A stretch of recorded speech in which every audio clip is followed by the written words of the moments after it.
AP విభజన తర్వాత కూనారిల్లింది. AP మళ్ళీ మామూలుగా మారాలి అంటే కేంద్ర సాయం తప్పనిసరి.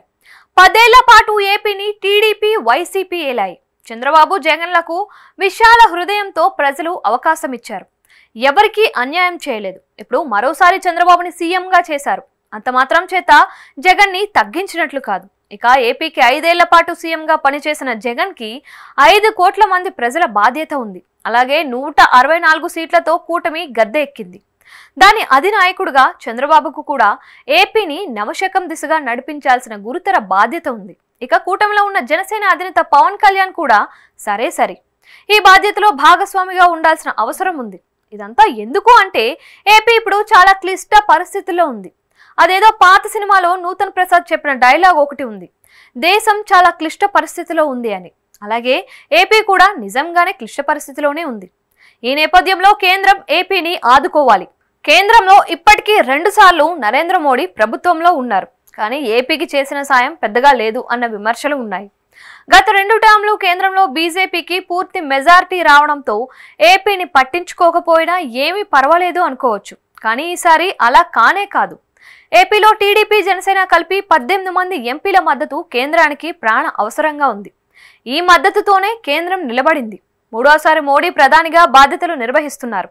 కానీ ఏపీకి కేంద్రం ఏం చేస్తోంది అంటే ఉదారంగా అప్పులు ఇవ్వడమే అని సెటైర్లు పడుతున్నాయి. ఏపీకి అప్పులు ఇచ్చి అదే మేము చేసిన మేలు అంటే ఎలా అని ఏపీ ప్రజలు అంటున్నారు. దేశంలోని ఇతర రాష్ట్రాలకు ఇచ్చిన మాదిరిగానే కేంద్రం పథకాలకు నిధులు ఇచ్చి ఏపీకి ఏదో చేశామని తెగ ఊదరగొడుతున్నారు. కానీ ఏపీలోని రాజధానికి స్పెషల్ గ్రాంట్ ఇవ్వలేదు. తాజా కేంద్రం బడ్జెట్లోనూ ప్రపంచ బ్యాంక్ రుణం అని చెబుతున్నారు. అలాగే పోలవరం నిధులు ఎన్ని ఇస్తారో కూడా ఇదమిద్దంగా తేల్చలేదు. కేంద్రంలోని బీజేపీ ప్రభుత్వం ఈ విధంగా వ్యవహరించడానికి ఏపీలో రాజకీయం కూడా కారణమని అంటున్నారు. ఏపీలో టీడీపీ అధికారంలో ఉన్న వైసీపీ అధికారంలో ఉన్న 2 పార్టీలు తమలో తాము కలహించుకొని కేంద్రంలోని మోడీ ప్రభుత్వానికి మద్దతు ఇస్తూ వస్తున్నాయి. అలా ఏపీ ప్రయోజనాల మీద కలిసికట్టుగా డిమాండ్ చేయడం అన్నది మర్చిపోతున్నాయి. ఈ రోజున చూసుకున్న 11 మంది వైసీపీ ఎంపీలు రాజ్యసభలో బీజేపీకి ప్రాణ అవసరంగా ఉన్నారు. అంటే కేంద్రంలో మోడీ ప్రభుత్వం అధికారంలో ఉండాలన్నా, ఆ ప్రభుత్వం ప్రవేశపెట్టిన బిల్లులు చట్టం కావాలన్నా టీడీపీ వైసీపీ జనసేనల మద్దతు ఎంత అవసరమో అందరికీ అర్థమవుతోంది. అయినా సరే కేంద్రం ఏపీకి ఏమీ చేయకుండా ఈ విధంగా వ్యవహరించడం అంటే అది పూర్తిగా ఏపీలోని రాజకీయ పార్టీల తప్పిదమే అవుతోంది.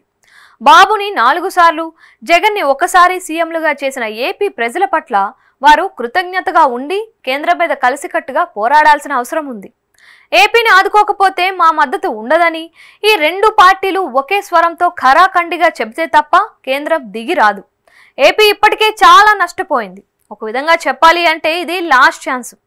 ఈ 5 ఏళ్లలో ఏపీని బాగు చేసుకోకపోయినా, కేంద్రం ఏపీ మీద దయ చూపకపోయినా ఏపీ సంక్లిష్ట సమస్యల నుంచి సంక్షోభం దిశగా ప్రయాణించడం ఖాయం.